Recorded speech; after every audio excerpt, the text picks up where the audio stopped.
A reputation can be ruined in a matter of minutes. Former #1 draft pick losing a $120 million contract over dogfights?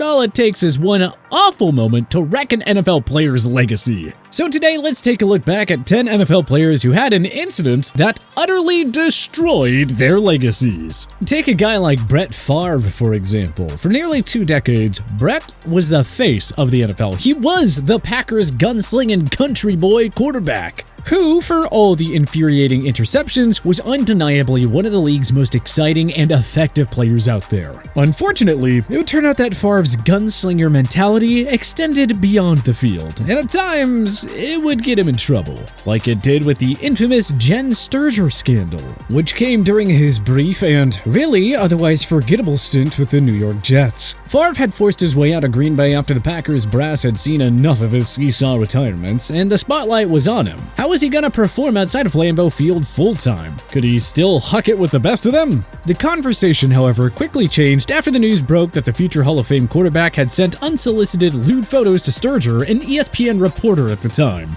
I went for about a couple more hours. I'm going back to the hotel and just chill. So, the mid-deck, because I'll be in the building for a couple hours. Just have you come over tonight. While the incident was ultimately a footnote back then, there was no denying that it tainted the affable way that folks at the time tended to think about Favre. Especially because he had been supposedly happily married since 1996. Definitely a tough look for number 4. Another one of Brett's teammates in Green Bay from way back in the 90s, Eugene Robinson, had a very similar fate. Before his incident, the former safety had a healthy reputation around the league, and with the fans. Not just for being a great player on the field, having led the league in interceptions in '93 while snagging 3 Pro Bowl selections and 1 All-Pro, but also for being a great man off the field. So much so that he received the Athletes in Action, aka the Bart Starr Award, given annually to the player who best exemplifies outstanding character and leadership in the home, on the field, and in the community. It looked like the '97 season was really going to cement his NFL legacy, particularly after his Falcons started making a run at the Super Bowl, which was saved by an epic play Robinson made in the NFC Championship game, breaking up what looked like a surefire touchdown pass to Randy Moss. Ahead of what was going to be Robinson's 3rd straight Super Bowl appearance, the 2 prior had come as a Packer. I guess the NFL vet still had some nerves, so he made the fateful decision to solicit some company for the night, only to get blown up by a sting operation. Needless to say, he was not his normal self during the big game and surrendered an 80-yard bomb to Broncos receiver Rod Smith, which pushed the gap to 17-3.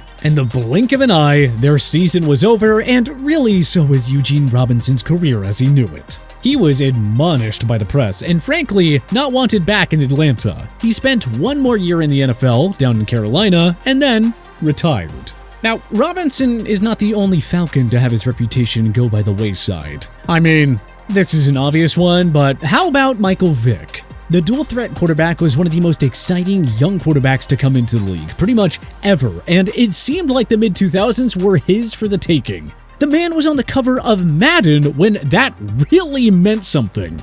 And then it happened. The story broke.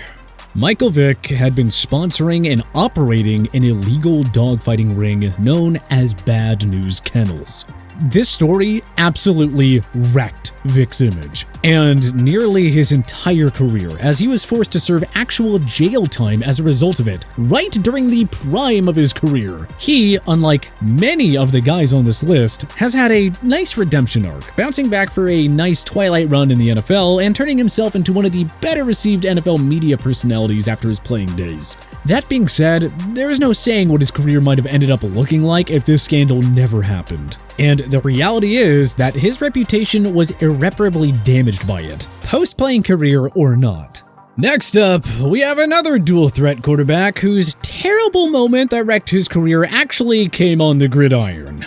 Cam Business Decision Newton. After an astoundingly dominant college career at the University of Auburn, Newton was taken first overall in the 2011 draft by Carolina, where he quickly became one of the most popular players in the entire NFL. He took home Rookie of the Year honors and made 3 Pro Bowls during his first 5 seasons of his career, one of which came in 2015 when he also took home League MVP honors and led his team to a 15-1 record and a Super Bowl appearance. And it was during that very Super Bowl that his career-altering moment happened. After struggling through the first chunk of the evening, his team was desperately trying to claw its way back into the game. But Newton put his second pivotal fumble on the ground, which was subsequently recovered by the Broncos inside the Panthers' 10, setting up the game-clinching touchdown. Cam Newton decides not to dive in there and he backed away from it. He jumped away instead of jumping into the pile. And then, to make matters worse, Newton visibly backed off from trying to dive down on the loose ball in what he would later regrettably describe as a business decision. Fair or not, those 2 words, business decision, they will stay with Newton for the rest of his playing days and, frankly, long after. Yes, there will always be the distant memory of his magical MVP regular season and even that insanely dominant kid at Auburn. But for the rest of the time, when you hear Cam Newton, there is no doubt that his business decision will be mentioned soon after. That or the rest of that abysmal presser he gave following that embarrassing loss. He's not the only great quarterback in recent memory to severely damage his reputation and really his legacy during the Super Bowl. Russell Wilson can certainly relate to having a crucial Super Bowl moment go very, very wrong. Wilson's moment of truth came at the goal line during the final seconds of the game. That was when Seahawks coach Pete Carroll made a decision that altered the trajectory of NFL history forever. Patriots cornerback Malcolm Butler jumped the route, intercepted the ball, and just like that, Brady and Belichick were back on top. Meanwhile, Russell Wilson's bid for back-to-back Lombardi trophies was over. The only way this could have been worse for Wilson was if he hadn't won a ring previously. Then, he would really get clowned for being an all-time choke artist. Like Tony Romo did, not just for his countless collapses, but for that one moment which came early in his Cowboys tenure, and really seemed to set the tone for what was otherwise a great NFL career. Romo actually started the 2005-2006 season as the backup QB, which was why he was still holding for the field goal unit. During the final minutes of a wildcard matchup with the Seahawks, Romo's Cowboys were down by 1.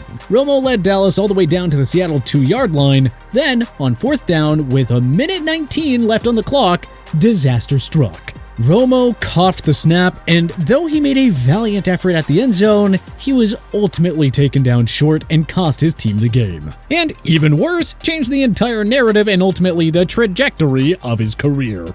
Kind of like another cowboy, Leon Lett, whose blunders, when paired with his most apt name, turned him from a guy known for being one of the most fearsome defensive tackles in the league to essentially a pre-internet meme. I mean, the guy has an infamous plays subheader on Wikipedia. I think that kind of says it all. The worst of them came on Thanksgiving in 1993 when Dallas and Miami, 2 of the best teams in the league to date that season, were matched up for the whole country to see.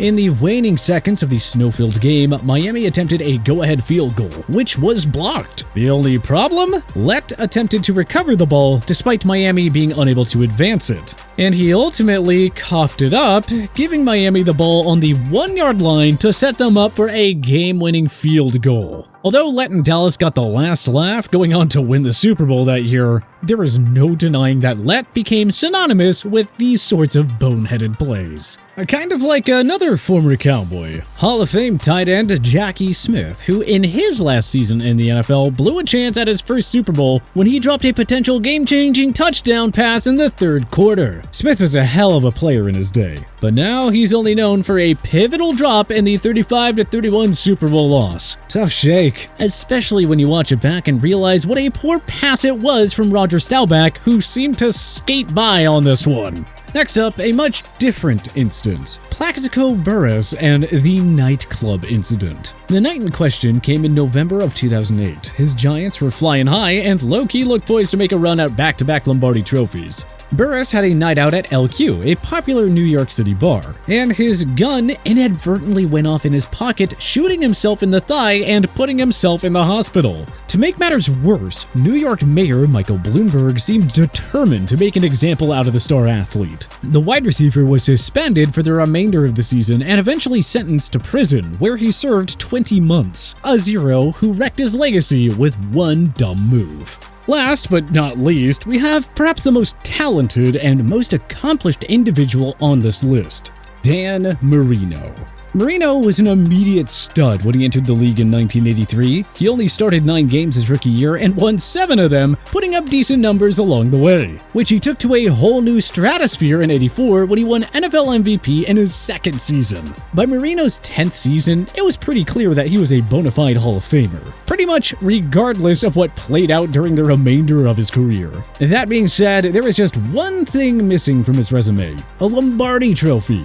And his final season, and subsequently his career, ended with an all-time stinker of a game against one of the NFL's newest franchises, Miami's new neighbors, the Jacksonville Jaguars. Marino's Dolphins got absolutely obliterated by them in the divisional round, losing in embarrassing fashion 62-7, marking the single most lopsided playoff loss in the Super Bowl era. Marino was stifled by the Jags D, which held him to 11 of 25 completions for 95 yards and 1 touchdown, with 2 interceptions and a fumble that was returned for a touchdown. What a way to close out a Hall of Fame career. But which other terrible moments wrecked an NFL player's legacy? Was there anyone that we missed? Join us in the comment section below. If you like this video and learned a thing or two, clicking the like button helps out a ton. And hey, we appreciate it. If this is your first time coming around to TPS though, subscribing is a great idea because we put out videos like this every single day. But as always, thanks for watching and we'll see you guys next time.